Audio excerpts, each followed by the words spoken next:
আসসালামু আলাইকুম এভরিওয়ান। আশা করছি আপনারা সবাই ভালো আছেন। আল্লাহর অশেষ রহমতে আমরাও ভালো আছি। আজকে আপনাদের সাথে শেয়ার করব গরুর মাংসের সাদা ভুনা। এটা আমার ছোট মেয়েটা অনেক পছন্দ করে, এর জন্য এই রেসিপিটা বানানো।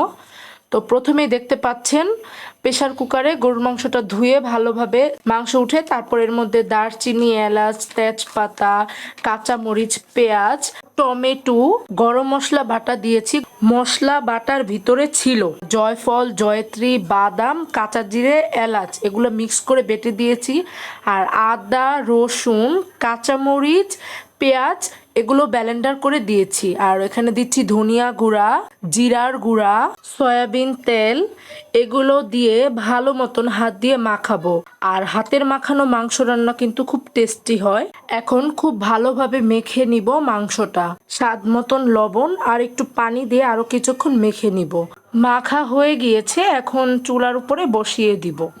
মাংসটা হয়ে গিয়েছে, এখন জিরার গুঁড়া দিয়ে নামিয়ে ফেলবো। নামানোর পরে ঘি দিব। ঘি দিয়ে কিছুক্ষণ ঢেকে রাখবো। সবাই ভালো থাকবেন, সুস্থ থাকবেন, আমার জন্য দোয়া করবেন। আল্লাহ হাফেজ।